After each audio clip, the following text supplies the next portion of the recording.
Hi everyone, this is Sachin sir. In the last class of thermodynamics, that is part 1 of thermodynamics, we have seen system surrounding and first law of thermodynamics. Today we will see work done in various processes. First of all, we have to understand various processes. Then we have to study about their graphs and their behavior, slope, etc. Okay, first of all, we have to study about isothermal process and adiabatic process. Okay, in that very important is isothermal and adiabatic process. Rest all the processes, if you know on the surface, that is enough. But you have to know these isothermal and isothermal processes and adiabatic processes to the deep, and every graph we will study one by one. Okay, thermodynamics. In thermodynamics, basically we know that work done formula is P into delta V, or if I write it in the form of integration, it will be P into del dV, where volume changes from V1 to V2. Correct, this is a work done.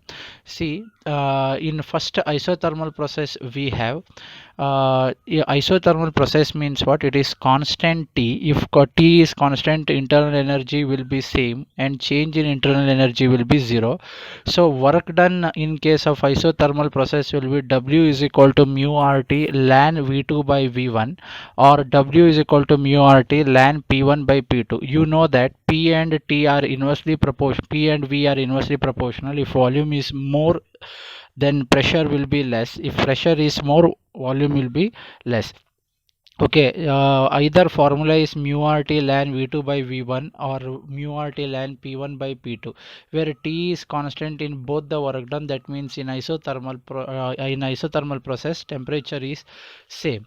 Okay, next let us move on to different graphs. See, in isothermal process means what? Isothermal process is PV is equal to constant. Why, sir? Why it is so? Because PV is equal to mu RT. We know mu is number of particles, mole of particle, that would be same. R is gas constant, that will be same, and isothermal process temperature will be same. So PV becomes what? Constant. If I draw this PV is equal to constant, if I draw PV curve, this P and V are inversely proportional. So you can say that P is reducing like this, P is decreasing. But suppose if I draw V and T graph, we know that in V and T graph what happens? This is a temperature and this is volume. Volume is changing from V1 to V2, volume is changing. But in isothermal process, temperature remains the same. So I will have here only one temperature, that is straight line. But here volume changes from V1 to V2, isn't it? That is VT curve for you. And next we have PT curve. In PT curve what happens? Like this. This is the temperature and this is pressure. This is P1 and this is a P2. Temperature remains same. Temperature remains same as in the case of VT graph. So in both PT and VT you will get a horizontal perpendicular line starting from same temperature, which is parallel to V curve and P curve respectively. Okay, that is for PT graph and VT graph in case of isothermal process.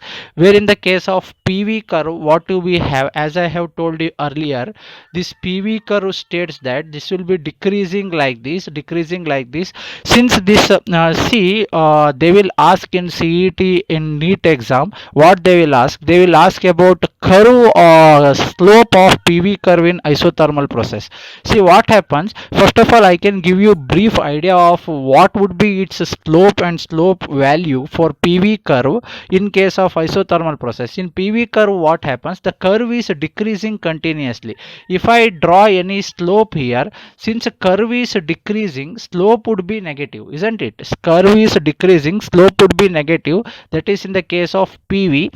And one more thing, what would be its slope? Slope numerator will be in the terms of pressure, and slope denominator will be in the value of volume. Why? Because slope is always y-axis divided by x-axis. But remember one thing, this slope will always be negative because this is a decreasing curve. Okay, let us check whether it is true or not. First point is slope is always decreasing. Second one is numerator is having pressure term and denominator is having volume term. Okay, now as I have told, PV is mu RT, that is gas equation. So PV is equal to constant. If I differentiate first by quotient method, sorry, by product method, this is P. V if I differentiate, that will be dV.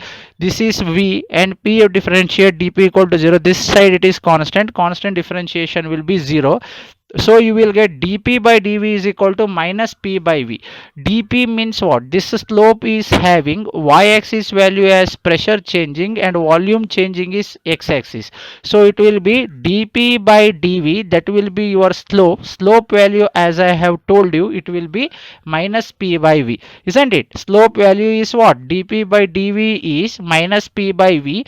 dP is nothing but dy and dV is nothing but dx. This is nothing but slope. Slope is always negative. Okay, see in PT curve you will get a perpendicular line starting from T, which is parallel to P curve. In VT graph also you will get a line starting from temperature, which is parallel to V axis, and here PV curve it is decreasing, and if you draw a slope you will get the value. Okay, that value is how much? dP by dV is equal to minus P by V.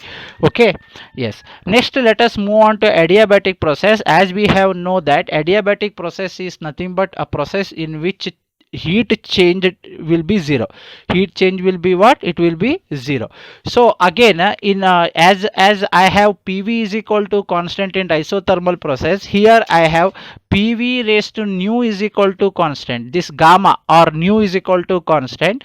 That gamma is nothing but atomicity. See, if I take a system from P1 V1 T1 condition to P2 V2 T2 condition, their work done in adiabatic process will be mu R divided by gamma minus 1 T1 minus T1 minus T2. Since I am taking that axis from that T1 minus T2, I am taking that system from P1 V1 T1 condition to P2 V2 T2 condition. I can write this equation. Since PV is equal to mu RT, I have here mu R, and this becomes mu R T1 minus mu R T2, which is nothing but, if I produce here, if I take the idea of this, that will be P1 V1 minus P2 V2 divided by nu minus 1, isn't it? This will be it, because P1 V1 means what? Mu R T1. P2 V2 means mu R T2, isn't it? Yes. Next, if I go to the PV curve, as in the case of isothermal process, it is decreasing here itself. P1 is initial pressure, P2 is final pressure, V1 is initial volume, V2 is final volume. You get process, adiabatic process as PV raised to nu is equal to constant. And in the similar way, as I have got dP by dV in case of isothermal process as minus P by V, that is slope, here also dP by dV is what? It is minus gamma. You have to remember this. We have to multiply with atomicity, minus gamma. Okay, that is what your slope for PV curve in case of adiabatic process. Where in the case of if I draw VT curve, there I have got VT curve straight line which is parallel to volume. For PT curve, again I have straight line parallel to P. Here I have for VT curve, it is decreasing. Initial volume is V2, final volume is V1, final volume is V2, initial volume V1, initial temperature T1, final temperature T2. Since I have PV raised to nu is equal to constant, but P is equal to RT by V, isn't it? PV is equal to nu, PV raised to nu is equal to constant means what? P1 V1 raised to nu, P2 V2 raised to nu, both are constant. In the place of P, if I produce RT by V, R is constant, so it becomes RT1 divided by V1. V1 raised to nu is equal to RT2 divided by V2. From this equation, V2 raised to nu, RR gets cancelled, so you will get T1 V1 raised to nu minus 1. If it goes upside, is equal to T2 V2 raised to nu minus 1. That means what? T1, that means in general TV raised to nu is equal TV raised to nu minus 1 is equal to constant, correct? TV raised to nu minus 1 is equal to constant. Since it is constant, and t and nu raised to v raised to nu minus 1 both becomes inversely proportional. So v and t graph, if I draw v and temperature graph, if temperature increases, volume reduces from final volume, volume reduces, isn't it?